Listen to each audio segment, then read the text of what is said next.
हाँ, तो इंडिया वालों फाइनली मुबारक हो यार, तुम लोगों ने अपना ऑफिशियली बदला ले ही लिया है ऑस्ट्रेलिया से। ताप लगा के बैठे हुए थे कि कब हमें आईसीसी टूर्नामेंट के नॉकआउट्स में ऑस्ट्रेलिया मिले और हम उनको बताएं कि भाई वो अहमदाबाद वाली गलती हो गई थी, अब हम हमेशा रोज-रोज वो करने नहीं देंगे। तो वेल डन यार, ऑफिशियली आप लोग रिवेंजर्स बन चुके हो और क्या ही कह क्लिनिकल किस्म की परफॉर्मेंस है सिर्फ इस चैंपियंस ट्रॉफी में नहीं, throughout the last 3 ICC tournaments यार, you guys just outplayed every single opponent यार। मतलब कि इतने मैचेस हो गए हैं, मुझे मैचेस का ये कोई फिगर याद नहीं है, लेकिन उसमें से सिर्फ और सिर्फ 3 टूर्नामेंट्स के अंदर सिर्फ 1 मैच हारे हो, वो भी अहमदाबाद का। तो यार ये कोई आसानी से या तुक्का नहीं लग जाता। इसके पीछे हार्ड वर्क और टीम वर्क चाहिए होता है और वो नज़र भी आ रहा है, वो नज़र भी आ रहा है। तो well done Rohit Sharma and को यार, तुम वाक़ई में छा गए हो। शर्मा जी, एक और फाइनल आप खेलने जा रहे हो। लेट्स सी कि अब आपका फेथ इस दफ़ा आपको क्या देता है। लेकिन सेलिब्रेट करो, आप लोगों का दिन है, अच्छा खेले और आप लोगों ने ऑस्ट्रेलिया को हराया, तो उस चीज़ की ज़्यादा मतलब खुशी होनी चाहिए कि यार चलो फाइनली आप लोगों ने बदला लिया। तो खैर अब बात करते हैं थोड़ी-सी मैच के ऊपर बात करें, तो मैच में सिर्फ यही है कि मेरा एनालिसिस ना थोड़ा-सा बाकियों से डिफरेंट होगा। मुझे लगता है, क्योंकि मैं कुछ बातें इस तरह की करूँगा कि शायद लोग कहेंगे यार ये क्या कह रहा है। मैं सिर्फ ये कहूँगा कि देखो, ऑस्ट्रेलिया को बॉलिंग ने नहीं हराया। ऑस्ट्रेलिया ने अपने बॉलर्स, अब लोग हर जगह लिख रहे हैं कि यार ट्रियो होता, पेस ट्री होता तो ये ना होता, कमिंस, हेज़लवुड, स्टार्क होता तो ये ना होता। भाइयों मेरी बात सुनो, ऑस्ट्रेलिया को बॉलिंग ने नहीं हराया, ऑस्ट्रेलिया को उसकी बैटिंग अप्रोच ने, उसकी रद्दी फील्डिंग ने और उसकी थर्ड क्लास किस्म की बैटिंग अप्रोच ने हराया है। अगर आप देखा जाए तो हेड को स्टार्ट में अर्ली ऑन स्ट्रगल किया, उसके बाद उसने कैपिटलाइज़ किया, 40 रन का स्टार्ट दे दिया, इनफ है यार, हर मैच में तो आपको 100 नहीं करके देगा, अच्छा स्टार्ट दे दिया। लेकिन उसके बाद आपने क्या किया? उसके बाद आपने क्या किया कि आप 40 पे 40 45, 50, 55 इतनी सिर्फ 3-4 पार्टनरशिप लगाई, कोई लंबी पार्टनरशिप नहीं लेके गए। स्टीव स्मिथ का अगर रोल था लंबा खेलना, तो भई एक टाइम था कि अब आपको वेट करना था राइट अपॉर्चुनिटी का, कि जहाँ आप एक्सेलरेट कर सको। आपने लप्पा घुमाया और आप जाके आउट हो गए, तो ये क्रिमिनल नॉक खेला आपने, कोई एक मेरे ख्याल से कोई सेंसिबल नॉक नहीं था, ये क्रिमिनल नॉक था। जब तक आपने उसको कैपिटलाइज़ ही नहीं किया, आपने उसके कोई क्या कहेंगे, वो जो अपॉर्च्युनिटी थी आपने उसको ज़ाया किया, आप एंड तक नहीं गए, आपने उसको बड़ा स्कोर नहीं किया। तो मेरे ख्याल से वो 70 किया जो आपने 95-96 बॉलों में, तो वो फ़र्क था, वो उसका उतना मज़ा नहीं आया।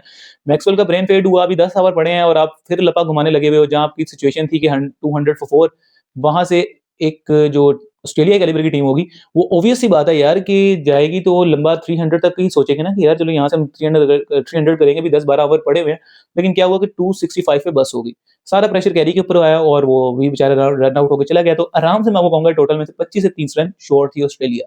और अगर बॉलिंग की बात की जाए तो भाई बॉलर्स ने चांसेस भी निकाले, लेकिन आपके प्लेयर्स ने हाथों में से दिए। शर्मा के 2 कैच छोड़े आपने, तो वो छोड़ेगा आपको? स्टार्ट तो उसने दे दिया था अच्छा।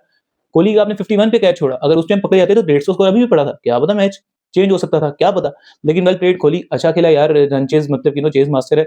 और वही है कि कोहली ज़्यादा कुछ करता नहीं है कि उसको कोई रिस्क फ्री क्रिकेट खेलता है, सिंगल्स करता है। और ऑस्ट्रेलिया का ऐसा दिमाग खराब हुआ कि उसका सिंगल तक नहीं रोक सके। सिंगल रोकते कोहली को परेशान करते, तब भी कोहली को चांस देता ना, उसने कहा मुझे सिंगल मिल रहे हैं तो भाड़ में जाए, चौका एक आधा निकलेगा। 84 किया उसने 90 बॉलों पे और वो भी सिर्फ और सिर्फ 5 चौकों के साथ। तो कोहली ने अपनी टिपिकल वाली इनिंग खेली और इसी तरह वो खेलता है। लेकिन जो इंडिया की तरफ से जो हीरो लगा है मुझे, वो था भाई मोहम्मद शमी। मोहम्मद शमी एक प्रॉपर जो एक उससे उम्मीद थी, उसने वो करके दिखाया और कितने अहम मैच में करके दिखाया। उसकी कोई बात नहीं करा, मुझे नहीं पता क्यों नहीं करा बात। उसकी बात करनी चाहिए, क्योंकि वो मैन ऑफ द मैच अगर मेरी नज़र में आया तो वो जो मोहम्मद शमी है, जिसने 3 आउट किए, उसको रन्स नहीं पड़े, बुमराह की कमी महसूस नहीं होने दी उसने, तो आपको एप्रिशिएट करना चाहिए। मोहम्मद शमी वेल डन यार, तुम मेरे मेरे लिए जो मैन ऑफ द मैच है, वो मेरे लिए मोहम्मद शमी है। उसी ने मैच सेट किया, अगर रन ज़्यादा होते, तो देखो फिर आप कितने क्लोज़ जाके जीते हो। बॉलिंग ऑस्ट्रेलिया की मैं ये बता रहा हूँ कि भाई इस इनएक्सपीरियंस बॉलिंग अटैक ने फिर भी मैच खींच के 48वें ओवर तक ले आई। सोचने वाली बात है ना, अगर काश वो कैचेज़-वैचेज़ पकड़े जाते या काश 20-30 रन का मार्जिन होता, तो शायद ऑस्ट्रेलिया कह रहा था काश हम ये कर लेते, काश हम कर लेते। लेकिन भाई देखो, पहले अगर आप इतने चांसेस, तो कैचेज़ विन मैचेज़ वाली बात है, अगर आपने रन्स भी नहीं किए हुए और आप ऊपर से फील्डिंग भी सही नहीं कर रहे, सिंगल्स भी नहीं रोक रहे, ईज़ी-ईज़ी सिंगल्स आप देख रहे हो, प्रेशर आप दे नहीं रहे, तो ऑब्वियस सी बात है फिर इस तरह तो मैच हाथों से जाएगा।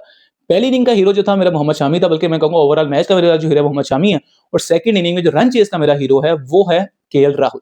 राहुल के ऊपर जितना प्रेशर बिल्ड हुआ था, सिर्फ क्रिकेटिंग फ्रेटर्निटी की बात नहीं कर रहा, पूरी उनकी आवाम की तरफ से 2023 का कल्प्रिट कहते ही सिर्फ राहुल को है कि भाई 100 बॉलें खेली, 60 रन किया, कुछ भी नहीं किया, कोई इंटेंट नहीं, कुछ नहीं, कुछ स्कोर तो करता। वो चीज़ वो माइंड में लेके मैदान में उतरा था और उस टाइम कोहली साहब आउट हो चुके थे, ठीक है? तो प्रेशर सारा था राहुल के ऊपर, लेकिन वहाँ से 42 रन की इनिंग्स खेलना 30 ऑड बॉल्स के ऊपर और पता भी नहीं लगने देना, आराम से रन चेज़ के साथ निकल जाना।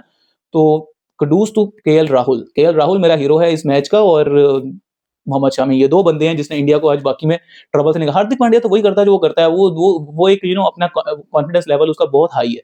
तो उसके कॉन्फिडेंस को आप खत्म नहीं कर सकते। तो वो चाहे जो मर्ज़ी कर लो, वो इम्पॉसिबल सिचुएशन को भी कहता है कि यार ये पॉसिबल है, और वो उसके इसी कॉन्फिडेंस की वजह से वो कर भी जाता है। तो उसने वही किया जो वो करता है, कुछ एक्सेप्शनल नहीं किया उसने, वो करता ही यही है, वो सदियों से करता आ रहा है। तो हार्दिक पांड्या और यही करता रहेगा क्योंकि वो कॉन्फिडेंट बहुत ज़्यादा है अपने गेम को लेके, अपने ऊपर उसे सेल्फ बिलीव बहुत ज़्यादा है। सिर्फ इतनी सी बात है। तो एनीवेज़ यार ऑस्ट्रेलिया को सोचना पड़ेगा कि भाई बेंच स्ट्रेंथ जो है वो ठीक है, बाकियों के लिए चलो काम आ जाएगी, लेकिन इस तरह की इंडिया जैसी पक्की ओपोनेंट होगी तो उसके खिलाफ अभी इस काबिल नहीं है। सिर्फ मैं यही कह सकता हूँ। और कैप्टेंसीज़ बहुत ज़्यादा फ्लॉज़ थे स्टीव स्मिथ की तरफ से, लेकिन अब खैर अब क्या कर सकते हैं, अब तो सिर्फ बात ही हो सकती है। और इंडिया वालों को अगेन मुबारकबाद। और बस अब जाते-जाते मैं आपको इतना बता दूँ, कल मैंने आपको प्रेडिक्ट किया था कि ऑस्ट्रेलिया जीतेगा, लेकिन अब मैं आपको स्क्रिप्ट बता रहा हूँ कि साउथ अफ्रीका फाइनल में आने वाला है, कल का वो जीतेगा। अल्लाह हाफ़िज़।